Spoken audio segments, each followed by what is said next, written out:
Welcome to the Good Growing Podcast. I am Chris Enroth, horticulture educator with the University of Illinois Extension, coming at you from Macomb, Illinois. And we have got a great show for you today. We are going to talk all about holiday spices. Ooh, you drink them, you eat them, they ooze down your throat, they warm your body. That's full of that holiday flavor. And you know, I'm not doing this by myself. I'm joined, as always, every single week by horticulture educator Ken Johnson in Jacksonville. Hey, Ken. Hello, Chris. I enjoyed that intro there. Yes. Very, very descriptive.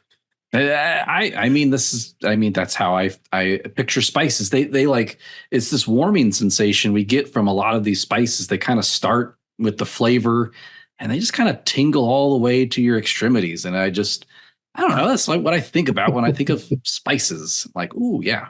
It's kind of movement of sensation. Mm-hmm. Also, I do think of the Spice Girls. So that is another thing that goes through my head. Should have got them on. You've been our special guests. Oh, yes, we should have. Yes, they. Let's see. I know I would definitely probably be good friends with Ginger Spice because I think that's what I'm supposed to talk about today. But I don't know any of the others. There's what? Ginger Spice, Baby Spice, Allspice, Old Spice. Am I making some of these up? Probably. I don't think Old Spice. Oh, darn it. It's not Terry Crews? Maybe now. Okay, should be. At this point in their life, might be. Oh, goodness. Well, you know, Ken, I want to just give an update on an article that you shared with me about Christmas trees. And I did not realize that Christmas tree sales are up this year. And part of why they're crediting it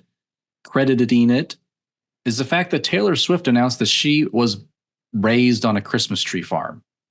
Do you remember sharing that article with me a few weeks ago? I do.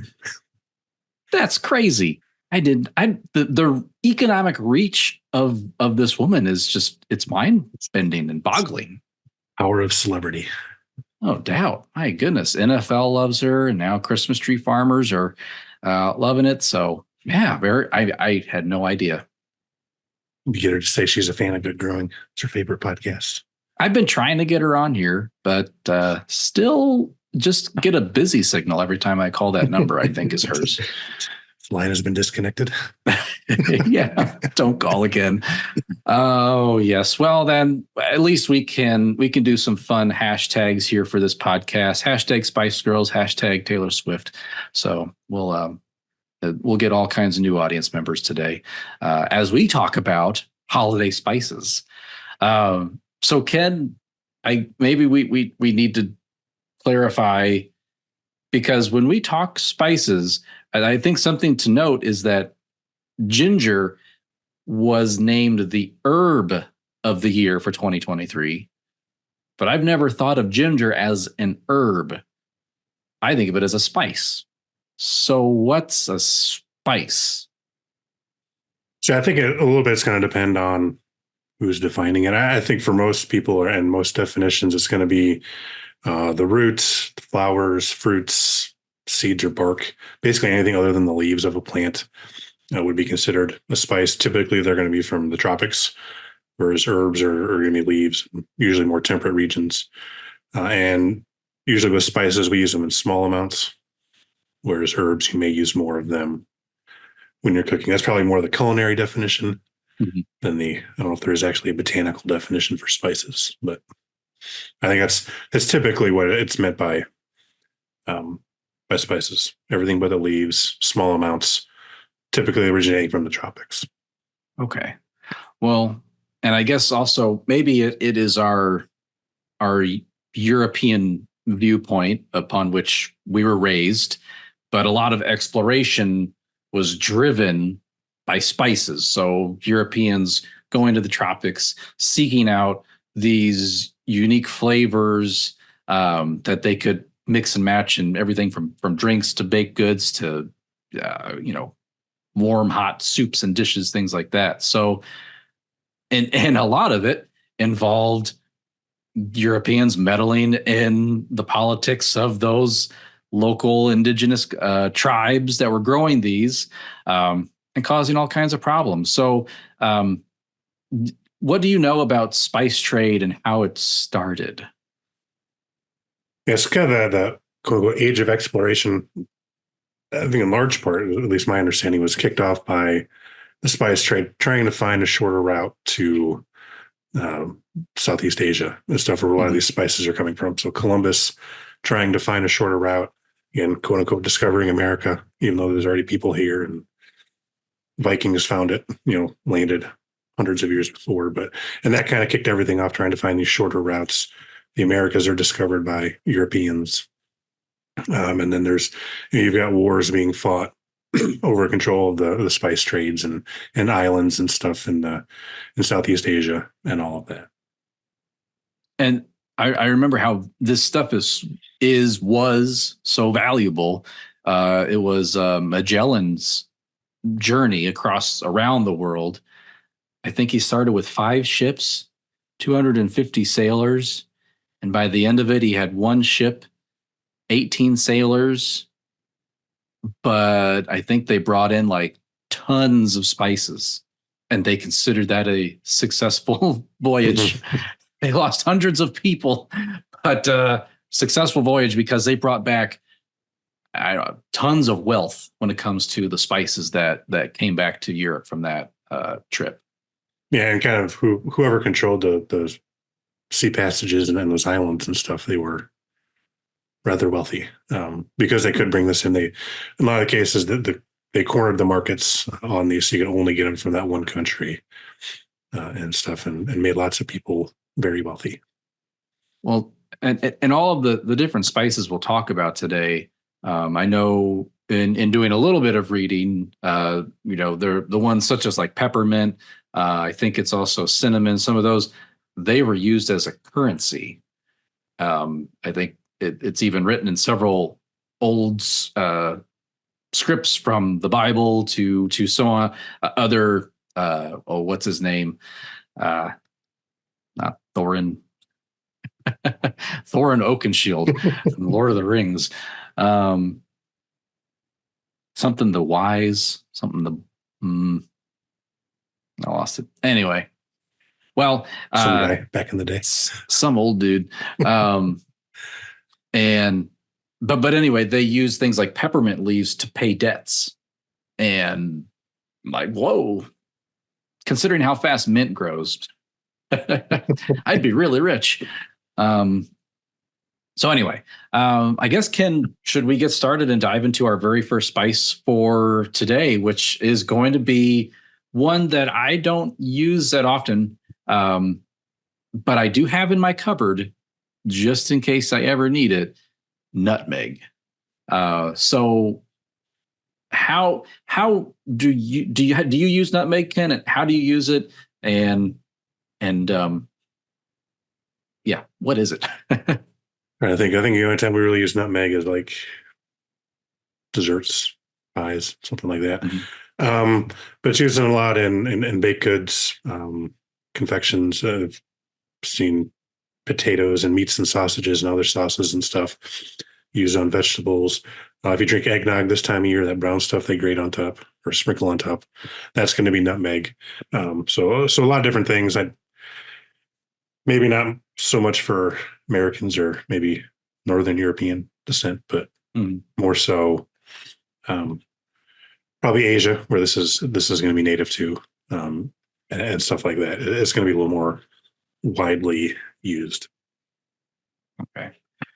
And I know that there's actually 2 spices. It's kind of like the coriander and cilantro thing, and there's actually 2 spices that can be derived from this. One of them being nutmeg, and the other one is mace. And I feel like, or maybe it's just more of an opinion, that they can kind of be used interchangeably. But like nutmeg seems to be more common, mace is not as common, but they seem to have a similar flavor profile to me. But I guess might be worth describing the difference between nutmeg and mace. So what is the difference between these 2 types of spices? Yeah, we can pop up a picture of what they look like here. So nutmeg is, so you're going to have a fruit that's going to have this kind of fleshy coating on it. Kind of looks like maybe a really small apple or something like that. And then inside there is going to be your seed, and it's going to have this red kind of net-like thing on it. That's going to be the mace. It's actually an aril. So if you're not familiar with an aril is, if you eat pomegranates, the fleshy part on the outside of the pomegranate seed that we're eating, that's going to be the aril. So the mace is going to be the aril of that nutmeg. The nutmeg is going to be inside of the nut. So those would be dried out. The shell would be taken off, and then either the whole nutmeg would be sold, and you would grate that, or that's going to be ground up into a powder and use that way. Mace, again, it is from this. The mace for your self-defense purposes is not going to be. This is a different kind of mace, so that's that's capsaicin or more pepper based. It's not the. This is eating mace, not self-defense mace. This isn't blind you kind of mace, or not the mace that you hit people with. So yeah, that too. And looking at some, doing some background reading on this, like the young husks. So those husks that you're taking off, I guess better description maybe kind of more like a walnut. That husk is a little bit thicker. Mm-hmm. Used in marmalades, jellies, sweets, preserved foods in Malaysia and West Java. So, again, I don't know if you'd ever find it in the United States, probably a bigger city if you do, but in other parts of the world, it's the outer covering is used as well. Okay.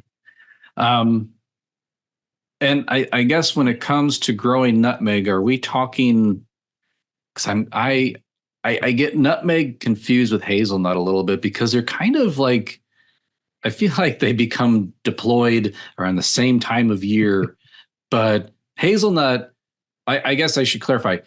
Probably most of what we're buying at the grocery stores is the European hazelnut, which is a tree.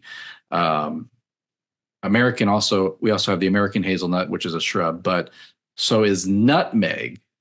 Is this a tree that we're pulling off the fruit from that grows in the tropics? Yep. So this is going to be a tropical evergreen tree. So this is not something we are growing anywhere in the United States. So this is going to produce a fruit. A lot of times the fruit will be cut off and collected that way, or it can be dropped to the ground.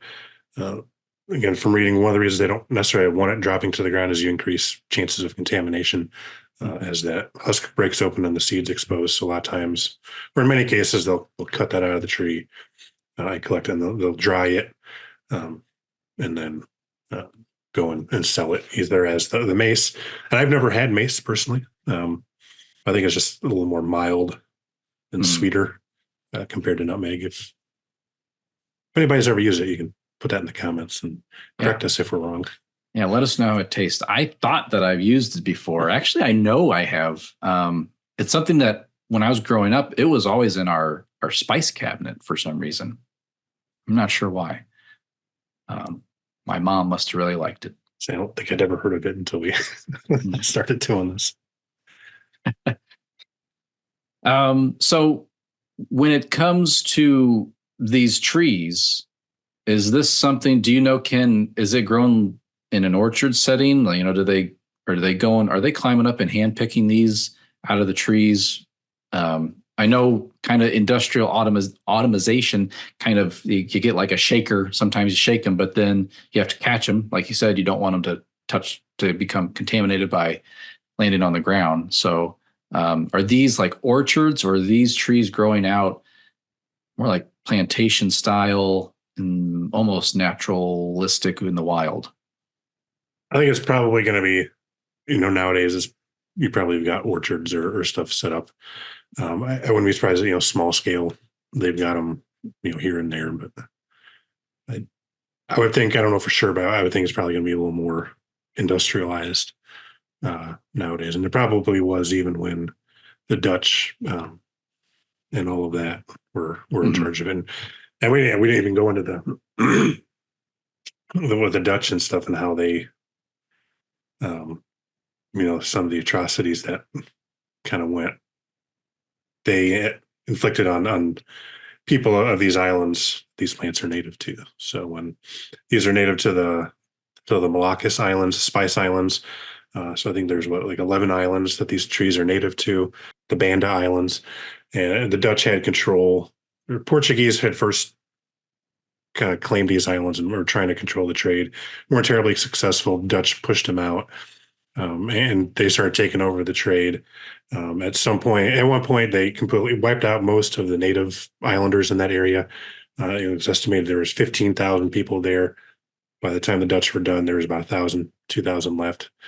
Killed them, sold them into slavery, whatnot. But basically, that allowed them to corner the market pretty much completely. They controlled all the islands except for the island of Run, which the English controlled.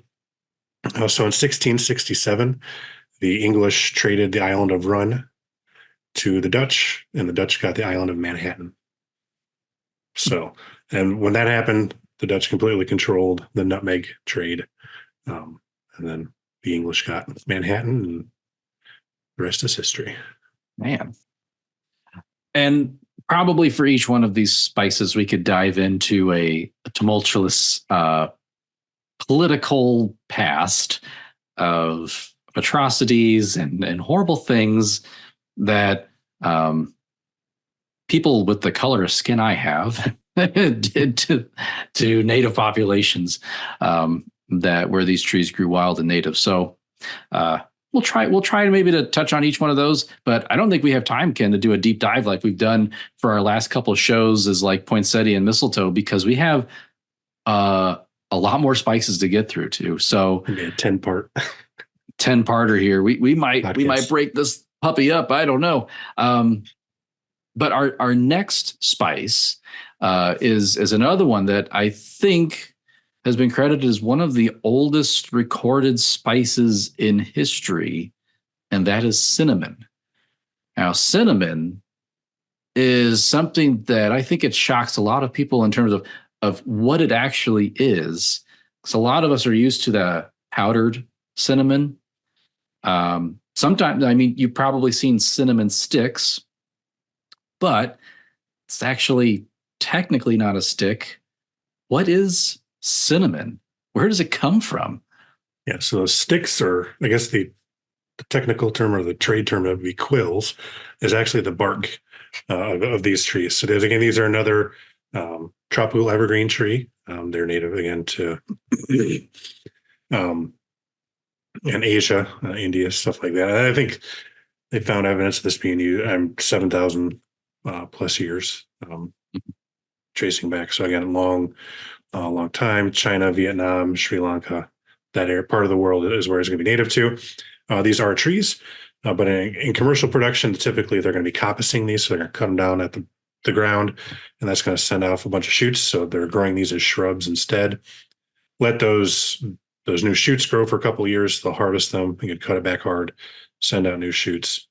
And I think from what I've read, typical commercial production on a plant usually lasts for 10 or so years. You figure you're constantly cutting that back. That's draining a lot of resources to regrow every time. So then they'll take these sticks, they'll peel off the outer bark, so just kind of scrape that off, and then they'll take that inner bark, they'll slice that, and they'll peel that off of the branch. They'll then dry this out. As it dries, it'll curl up, and that produces those quills or those sticks that we're getting. If they're nice and long and in good shape, we'll sell them whole. If they're broken, they're small, some way damaged, then those will be ground up and sold as powdered cinnamon. And we're not talking just a singular cinnamon tree. Actually, there's hundreds of species that can be utilized as part of harvesting cinnamon, and taking off that delicate inner piece of bark that they're slicing off of those stems. And so I guess my question is, maybe you don't know this, Ken, because I don't know how deep the research went. Are there differences in cinnamon flavors depending upon the species that you get? There is. So in the U.S., there's kind of two types. So I think there's about 250 species or something like that of cinnamomum, which is the genus for this. And I think there's 10 or something like that. There's multiple different species that are raised for eating. In the United States, there's two different types we typically are going to find. Cassia cinnamon is one that I guess predominantly is what we're going to find. It's kind of a much more intense flavor. That's much thicker. The sheets are much thicker, and we can pop a picture up comparing these two. And then there's Ceylon, or again, quote unquote, true cinnamon. So in some parts of the world, this is cinnamon, and the stuff we eat in the United States, cassia, would be called cassia. So if you're traveling abroad, there may be some differences in what people are calling this, but the Ceylon or the true cinnamon, it's much thinner. It's a much more I've never had this before, but from reading it, it's much more subtle, floral or citrusy notes to it. Apparently, it's much thinner, so those quills are going to have multiple sheets on it. It's going to be easier to grind if you're going to grind this at home. If you've ever tried grinding one of the cassia sticks, those are incredibly hard. You put that in a coffee grinder, you're probably going to tear it up or burn out your motor trying to do that. Yep. So, new coffee grinder for Christmas, then. Yep. So typically, what most of the cinnamon that we're going to be eating, or people are going to be familiar with, at least in the United States, is going to be cassia. But you can also find Ceylon or true cinnamon as well. There's also some of the other types that are grown for eating. There's Indonesian cinnamon, Saigon cinnamon, Nepal cinnamon as well. So, okay. And I think it's also important to note in the processing of the cinnamon. I think a lot of people think of how things are done in the U.S. when we harvest corn or soybeans. It's like a human never touches that. It goes from the field to the track to the combine to the silo to whatever processing facility it goes to. You turn it into bacon, or you turn it into Cheetos. I don't know what it turns into after that. And this goes into a bag. Like, no human hand ever touches that stuff. With cinnamon, I mean, you have people that are slicing these things off by hand, that they're drying these things off by hand. They're organizing these things all by hand. There's a lot of labor that's involved in this spice production. And it's not just cinnamon. Almost all of them we talk about today have the same labor inputs. Any comments on that labor? So there's a lot of specialty crops. A lot of human labor, hand labor. So even with cinnamon, you got to scrape off that outer bark in order to use it. So a lot of labor, and a lot of these things are being grown in more impoverished parts of the world where labor is cheaper. So yeah, that's true. And I guess mentioning where they're grown in the world, but there's all these different species. Do we have anything that we can grow here in Illinois, perhaps? Is there any possibility of growing some type of a cinnamon tree here? You could. You're going to be bringing it inside. I don't know of any, and I haven't looked at all 250 species. I don't know if there's anything. Why not? There's going to be cold hardy enough to grow outside. Really, any of these spices we're talking about, you could grow them in Illinois, but you're growing them as a house plant. Take them out in the summer, bring them in. Some of them maybe even in the fall, once it starts whispering when it's getting cold, you want to bring them. Yeah. Well, sounds like a fun experiment. I'm gonna do a little bit more reading and see if I can find a cinnamon tree I can grow. So I'm tired of my lemon tree, which has covered in thorns right now. So I think you can find cinnamon. I did a little looking. Nutmeg, not extensive looking, but I could not find anywhere selling nutmeg. So that may be a little harder to get a hold of. But cinnamon, I have seen them for sale some of your more specialty places before online. Well, we've talked nutmeg, which is a fruit. We've talked cinnamon, which is actual bark from the stem. Now let's switch gears to clove, which is actually the bud. Which the highest quality clove is an unopened bud, flower bud. So Ken, when it comes to cloves, this is one that I have not used that much. I actually don't really like. I don't know, clove to me is a little too spicy. Like that aroma is a little bit too much. But let's talk about clove, the spice. Where does it come from? And how does it get to my table? So a little goes a long way, like all of these. So you're looking at clove is going to be the flower of the plants. They're going to be used in a lot of times with cooking meats, pickling fruits, sometimes syrup as well, perfumes in a lot of cases. We can talk about them a little bit more later, but your orange pomanders, if you've got kids or as a kid. Mm-hmm. I learned that from you today. So, you didn't have a deprived childhood like Cassandra. Yeah, that was very deprived. Didn't make those. But another tropical evergreen, Spice Islands is also where this is native to. Again, this is another one the Dutch kind of cornered the market on, like going as far as going around to other islands and cutting down any clove tree they could find, so they had control over it. Again, eventually other nations were able to get a hold of plants and start growing them elsewhere to kind of break that monopoly. But you got the Spice Islands, Madagascar, Mauritius, Tanzania, places in Africa that are also going to grow. I think Tanzania is responsible for about 80% of the world's cloves. So most of that is shifted over to Africa nowadays. I think specifically Zanzibar, the Zanzibar region of Tanzania. Well, I watched an interesting video about cloves and how they grow and the whole process there. It's quite interesting. These are big trees that people are climbing up into to harvest the buds. I mean, we're talking multiple stories that people have these really tall ladders, and that's all they have, and some rope. And they're climbing up in these huge trees, and they have to pull the buds off at just the right time, right? As I mentioned, that the highest quality is right before that bud opens into that flower.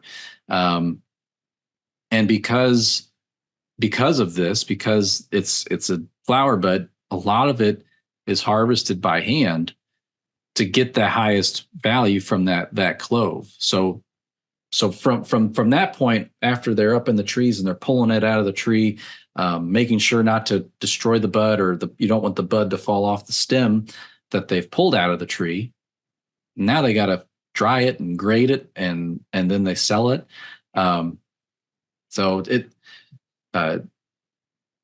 Yes, lost my train of thought. So another name for this would be Zanzibar redhead. So I think when those flowers start turning red, those stalks, that's when they pick it. And with this, again, my understanding is they don't all ripen, or the flowers aren't all ready at the same time. Mm-hmm. So I read somewhere they may pick the tree 3 to 8 times. So they're going up and down that same tree, and picking. So obviously you get them too early, as you go to open up, again, that quality declines on. I think the window is only a couple of days when those flowers are kind of at their peak before they open. I mean, again, the labor involved in that, the people, it's a skilled labor to be able to climb a tree like that. And then to have that number of workers show up in the course of a day or two, that's, boy, just thinking about, that's probably why cloves are so expensive, because cloves it's a fairly expensive spice. When I go to the grocery store, that is one of the more expensive ones on the shelf, I think. Mm-hmm. Yeah, I can't remember the last time I bought any. I like I said, I don't use them, but I do go. I love going to the spice aisle in the grocery store and being like looking at all the cool things on the shelf there and like, ooh, that's really expensive. I guess I'm just going to figure out something else to flavor my food with. Just buy them and figure out a recipe after you got it. Well, I've done that too. This looks cool. What can I make with this? So primarily, once again, tropical kind of basis where this plant is grown, exported throughout the world. And we talked about cultivation, harvest. You referenced this, Ken, an orange pomander. What is that? So pomanders are some kind of vessel that was used to, filled with smelly things, good smelling things to protect against infections during times of pestilence and stuff back in the day. And then it's morphed into orange pomanders, where you get an orange and you stick cloves into it and just hang it from a tree, or use it as potpourri, or just let it sit there until it molds and gets gross and stuff. And And one thing I found was there's a version, you have a pomander, so it's made with orange, cloves, oils. If you tie a golden ribbon on it, it can be used as a recovery charm in witchcraft. So, if you ever find yourself in Harry Potter world, I do often. Yes. save yourself. Interesting. Well, I didn't realize cloves were that powerful. And the orange pomanders, is that a holiday thing? Is that like what people would do at Christmas time? Is they would stab an orange with these cloves and hang them up? And okay, it wasn't like a all year thing. At least when I was a kid, that's what we did it. Okay, around the holidays in school. I gotcha. Well, that's interesting. I swear I heard somewhere too that it does have like if it's antifungal or antibacterial qualities, as you mentioned, that people old in a long time ago would like soldiers would put them in their boots to prevent like I don't know if you call it trench foot back then, but rot of your feet for being in your boots for so long. And so I've heard of that. Even if your feet were rotten, they probably smell good a little bit. So speaking of smelling good, I found something where 3rd century BC Chinese emperors would make before you could address the emperor, you have to chew on cloves to freshen your breath. See, I should make my kids do that to me. Yeah. Mm-hmm. So another random one going back to nutmeg. What was it? If you have a nutmeg under your left armpit when you go somewhere, you do that to attract admirers or something. Again, back in the day. Well, I'm not in the market now, but will it get us more views on our podcast? I'll try that maybe. So next episode, I'm going to have a nutmeg under my armpit. Yeah, left armpit. Yeah, left armpit before attending a social gathering as a way of attracting admirers. Well, very good. Probably just like, is something wrong with your shoulder? And it strikes up a conversation. Maybe I can give cloves a try. We'll see if that old holiday bonus comes through, which it never does because we don't get those. And I guess I should explain clove. So the name is from clavis in Latin and clau in French, which means nail. So have you ever seen one of these? It kind of looks like a little nail. Yes, so they do. Well, very interesting. Well, the next spice on our list is one that I think is often misunderstood as I think maybe because of its name, maybe because marketing of other spice mixtures, but it's called allspice. And now I think I have heard this where a company will mix together various spices and they call it allspice, but there is an actual solitary spice called allspice. And I think it is very similar to what we've just talked about with cloves, in that it's a bud that's pulled off of a plant. Or it's at least, is it a bud or is it a spent flower? I can't remember which it is. It's a green fruit. Green fruit. Okay. So it's after flowering's occurred. It's the fruit of that. Okay. And this is one that it was, again, quote, I'm using air quotes for people who are listening, discovered by Columbus when he sailed over to the New World, and he thought that he found pepper. He thought this was the pepper plant. He's like, egads, I have found pepper. Turns out it wasn't pepper. It was a whole different type of spice, allspice. But I think he even misnamed it. He called it the pimenta, which is Spanish for, I think, or at least derived from word pepper. Mm-hmm. Yeah, sometimes it's called pimento. Like maybe outside the United States, you may see it referred to as pimento. Okay. Because that fruit, that green fruit, looks like a peppercorn.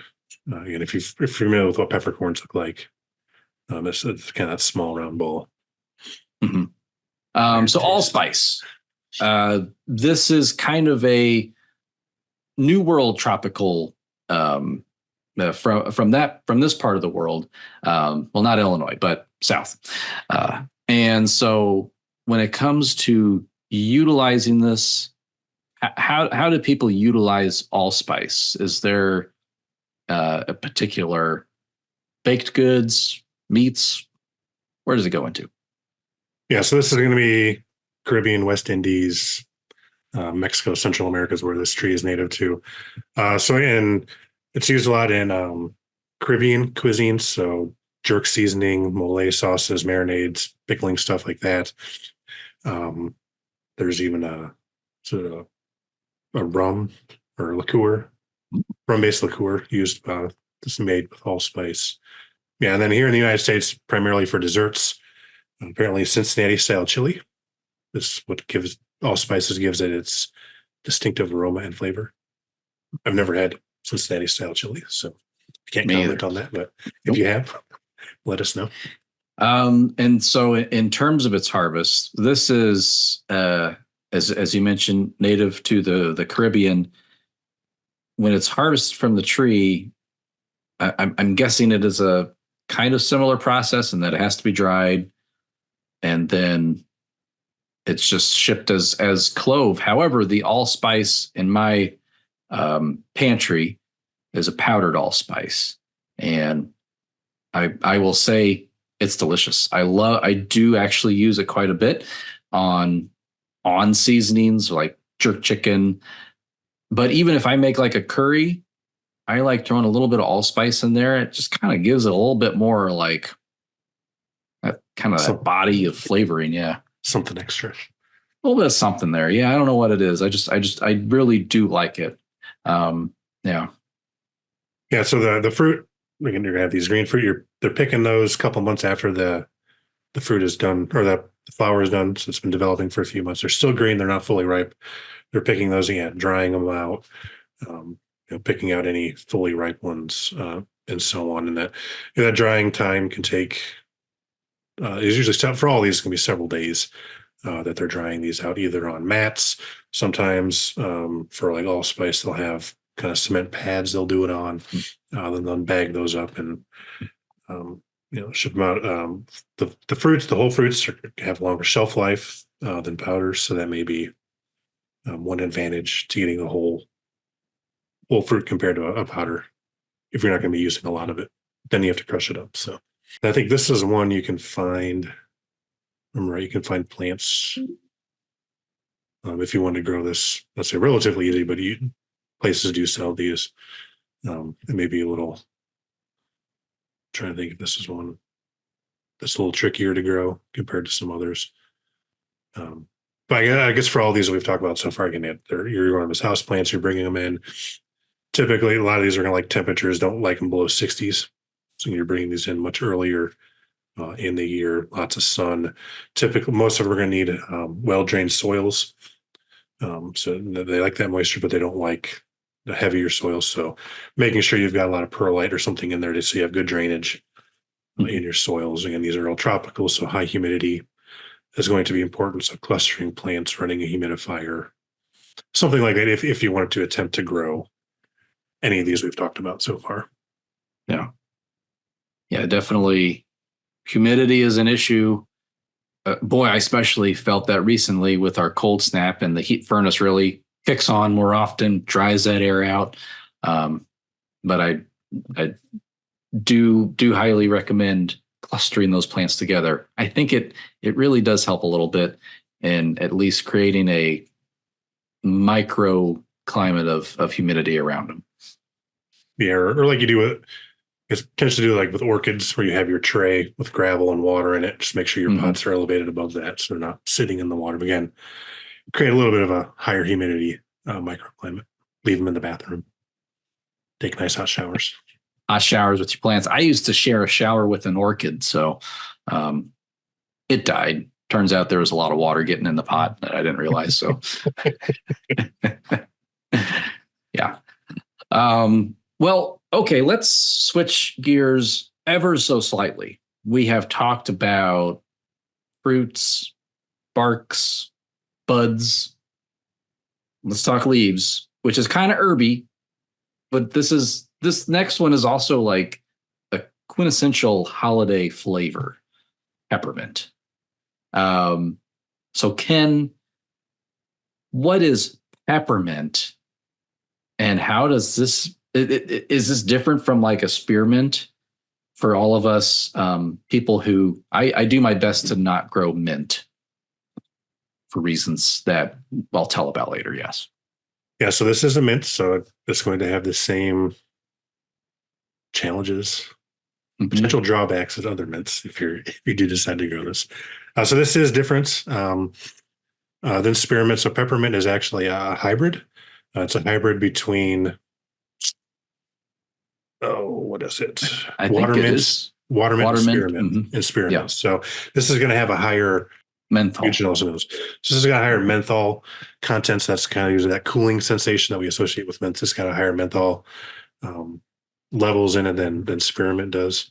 So you have more of that minty flavor with it. So because this is a hybrid, you can't buy seeds. So if you do want to grow this, you're going to be getting plants. You're going to do transplants. Whereas spearmint, you can buy seeds and plant those.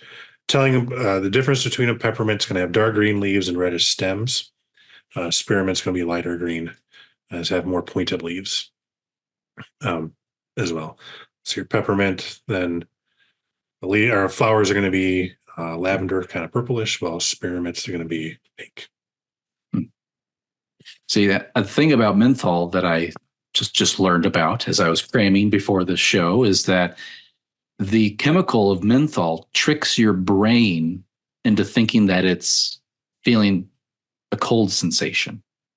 You know, it's kind of that coolness that you get when you maybe chew on a piece of mint gum or take a drink of something that has mint flavor in it. It tricks the brain to think that it's experiencing something cold, which I found very interesting. So, yes. Yeah. So I think a lot of the spices do have the opposite effect. Those chemicals kind of give you that warming sensation. That warm through your body feeling that I talked about. Yeah. Yeah. And I think there are kind of cultivars even within peppermints. You got like the chocolate that's supposed to have kind of a chocolate taste to it. Isn't there a lime or a lemon one that's supposed to have a lemon or lime citrus scent to it. I think there's an orange mint and stuff as well. Yeah, I mean, there's a mint for every occasion. I had, and it was lemon balm, which is a mint. The telltale way you can describe a mint is that it has a square stem, and that square stem indicates that it is in the mint family, and that family was at Lamiaceae is the mint family. I don't know. Botanists change these things on me all the time. I didn't realize that maple trees are no longer in the Aceraceae family. That doesn't exist anymore. It's called the Sapindaceae, if you're curious. Yeah. News to me a few weeks ago. Anyway. So yeah, the Lamiaceae characteristic was square stems. And one of the mints in the mint family, lemon balm, I had that. Well, I didn't plant it in my yard. Someone else did.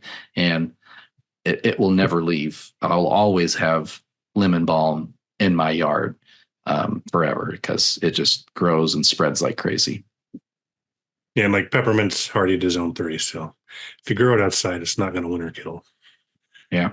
So in a pot. Yeah, whenever we grow mints, it's in a pot because I do not want to have to deal with those getting out of control. Mm-hmm. And mints, as I think I mentioned at the top of the show, they have been used for a long time, just like cinnamon.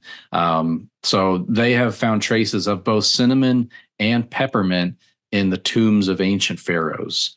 And actually, peppermint was so valuable back then that thieves would raid the tombs, not to get the gold and all the other fancy metals that might be in there, but to get the peppermint that was stored in those tombs with the bodies there. So it has been around for a long time.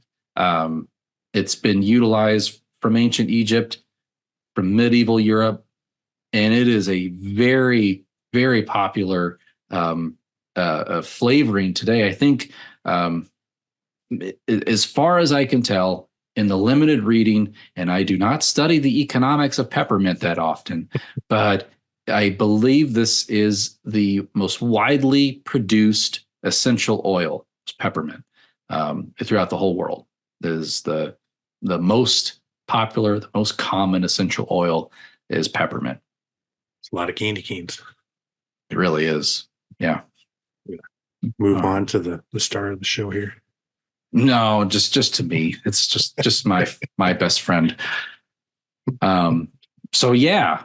My second wife, her name's Ginger, and I've been growing ginger for a long time, and I'm always growing ginger. I always have a live ginger plant. I have had a live ginger plant somewhere in my house since 2017, and it's been ups and downs of a relationship. But ginger, even though it was the herb of the year this current year, I've always considered it a spice. However, you could use the leaves of ginger for flavoring teas and things like that. So, I mean, you could technically maybe use part of the plant and be more herb-like. But really, we harvest the rhizome of the plant, and that is where we get that ginger, that spicy, zingy flavor for a lot of the dishes that we utilize. And when it comes to the holidays, a lot of the kind of the Western European, English, so on, they really adopted ginger for teas, gingerbread, ginger cookies, ginger ale. A lot of those becoming more popular around this time of year as people gather to celebrate, have these big meals and feasts with family and friends. And so ginger is, I think that's kind of how it worked its way into the whole lexicon of the holidays with us. And really gingerbread men. That's probably the most commonly thought use of ginger around the holidays. Or houses, gingerbread houses. Oh yes, yeah, and we got to still have to build our gingerbread house this year. So we're a little behind, it feels like. So Ken, I know I've gotten you on the ginger train. How did the ginger do this year? And do you have any ginger currently in your home? Do you use a lot of ginger? I use a lot more ginger now than I used to. I bet. Yeah. So as I hear, we grew some again, another row in the tunnel this year. I think we had 55 pounds of it. So yeah, another good year. I've got a box full of ginger at home. I made some ginger cookies last week. Made some ginger syrup. Make ginger ale. Syrup sitting in the refrigerator. I haven't got any club soda yet to mix it with, but candied ginger. Still have lots of ginger left. So it's very spicy. Ooh. Yeah. And then you take the sugar from your candied ginger, and then you can put that in your tea or whatever it is you want to flavor, sweeten, give it a little ginger kick. Yep, we've got that in a little baggie. My wife uses it since coffee and tea are gross. So maybe they'd be better with ginger in it. Maybe we'll have to try. I think so. Give it a try. At least tea. Tea's better with ginger. I don't know if coffee would be any better, though. Tea tastes like grass. Maybe that's why I like grass. I don't know. So ginger really hails from the tropics, as I said. Now, when it comes to ginger, where we know it, Hawaii actually used to be the biggest producer of ginger.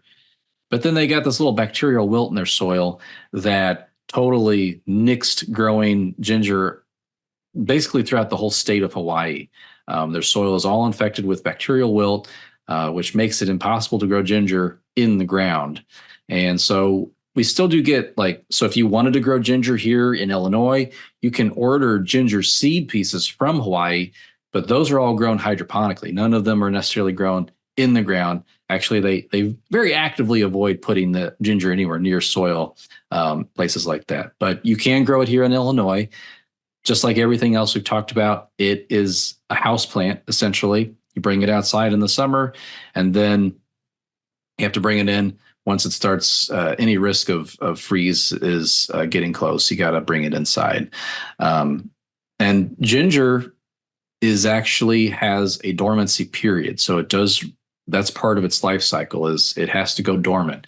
And so very often, that will happen with me. The plants just all turn brown, and then they just go to sleep for about a month or two. And then I put them on a heat mat, or I start watering again, and that perks them up. And it takes a long time for them to sprout, about a month to almost 2 months for some occasions that it's taken for ginger to resprout in my basement. But in India, where most of today's ginger is grown, that's sold here in the U.S., it is planted in February, grows up until December when it goes dormant, and they harvest it, process it, ship it out to the U.S. Then they get ready to plant in January, get the ginger rhizomes in the ground in February, and they start the process all over again. Have you grown any of your ginger long enough to flower? Kept it that long?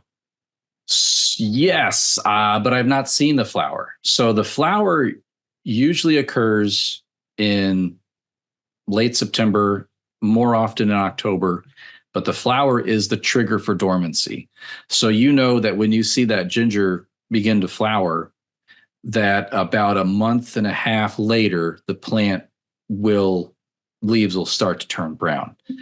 I've never made it that far because by the time it flowers, it's freezing outside, and I got to harvest the plant and get it where it won't freeze. Because if they do freeze, if the rhizomes do freeze, they turn to mush and they're no good. You experiment for next year. Yeah. I would love to pot it under lights. Put it under lights. I'd love to do this in a greenhouse, give it like a long-term, like a full season of growth. I just don't have a greenhouse yet, Ken. I'm still working on that greenhouse. Well, that was a lot of great information about spices that we love to use around the holidays. Well, the Good Growing Podcast is a production of University of Illinois Extension, edited this week by me, Chris Enroth. A special thank you to Ken Johnson for once again showing up with a head packed full of knowledge about these things. So thank you so much, Ken, for once again just schooling me and talking about schooling me in a good way. I guess schooling might be more of a bad thing, but I feel enlightened. Thank you, Ken, so much for being here today. You're welcome. It's all starting to leak out already. So what did we just talk about? Okay. And let's do this again next week, maybe. Oh, I don't know if we will do this again next week. Ken, we have to take a vacation because it's like the holidays and stuff. So I suppose we are going to be doing a couple short garden bites for the next few weeks, which I think are just as fun and exciting as doing deep dives into whatever topic we feel like studying an hour before the show starts. So listeners, thank you for doing what you do best, and that is listening. Or if you're watching us on YouTube, watching. And as always, keep on growing.